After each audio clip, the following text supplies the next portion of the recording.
This week in EDU 503, I'm going to cover DeMauro versus Tusculum College. Facts of the case. The case DeMauro versus Tusculum College reached the Supreme Court of Tennessee on July 28, 1980. Justice Harbison was in charge of the case. Donna DeMauro was defended by Olson G. Haynes, Gene A. Stanley in Johnson City. Tusculum College was defended by Coleman Jr. in Greenville. Facts of the case continued. This case is a suit under tort law that puts an injured college student, Donald DeMauro, against Tusculum College. DeMauro vs. Tusculum College started on March 31st, 1977. Donald was required to take physical education classes her freshman year and one course a quarter in activities. Donna enrolled in the physical education class number 171, labeled golf. The golf class instructor was Dr. Shasby. This golf class also had a student assistant, James Hunter, who was 22. He was enrolled in physical education number 400, labeled teaching assistant. The college catalog described number 400 teaching assistant offered as needed. Students will be expected to assist in all aspects of the instruction of an activity course and on occasion to conduct the class. The prerequisites: you have to be senior or junior and a PE major status only. Approval of the instructor and of the division chairperson. Hunter was not a paid teaching assistant for his services, nor a golf professional by any means. James was required to be a student assistant abiding in his physical education major. Hunter stated his job description was to get the golf clubs and take over class if needed. The incident. The incident in question happened on March 31st, 1977, on Hole 5 of Twin Creeks Golf Course, a 425-yard hole. This was the first time the students were on a course, but previously practiced in the gymnasium where students learned general instruction and instruct plastic golf balls. Donna was a part of a foursome and not accompanied by Dr. Shasby, but the teaching assistant, James Hunter. The foursome group consisted of all freshman girls, and only one of them seemed to have any experience in golf. The layout of Hole 5 was a dogleg left with a creek down the left side. If your golf ball ended up left of the creek, it was considered out of bounds. There was a tree at the bend, and hitting to the left of the tree left a straight shot to the green. However, most players hit it down the fairway. It is assumed that Hunter attempted to go down the fairway.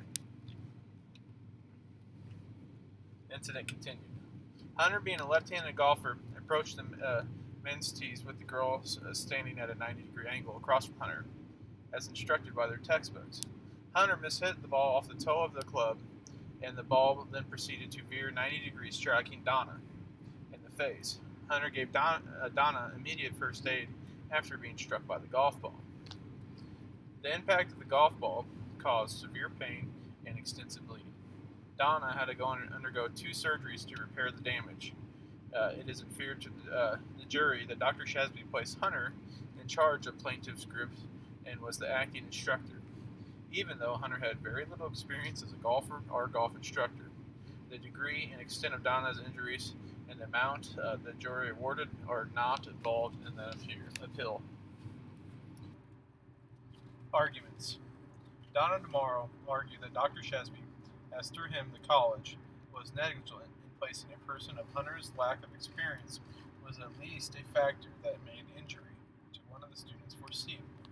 Tusculum College argued that a private school is not the insurer of the safety of its students, that James Hunter was a fellow student playing golf with other adult students in a situation where the college had no legal responsibility. Previous cases assisting in the court's decision: Steven versus Bernard, McFadden Foundations. The court ruled that the duty of the institution owes nothing outside of proper supervision and care of their students while conducting activities. This applies to the case. Donna was supervised and cared for upon injury. Brackman versus Adrian. The court ruled a private school is not to ensure the safety of its students. Donna attended a private school, that's how it applied to her. Court findings. The judgment of the Court of Appeals in a split decision was reversed, and the cause is remanded. The court ended up siding with Tusculum College stating that while the incident was an unfortunate occurrence, it was, as a matter of law, one for which the educational institute could not be held responsible. Implication for the activity, athletics administrator. I feel as if there are 4 major implications that can be made by an athletic director or administration applying to this case. Number 1, make sure that your coaches and or teachers have proper supervision when teaching or coaching student athletes.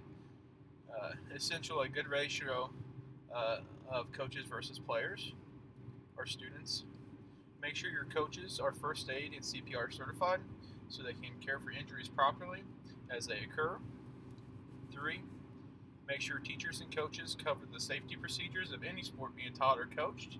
This is vital in the prevention of injury. In my opinion, this should not be taken home as reading or a type of homework. 4, put in policies for student teachers or student assistants. In this case, put James Hunter in a very unfortunate circumstance. There should be rules in place where the student teacher is not allowed to participate with students and only demonstrate under direct supervision of the teacher coach, ensuring that no student athletes are in a dangerous position.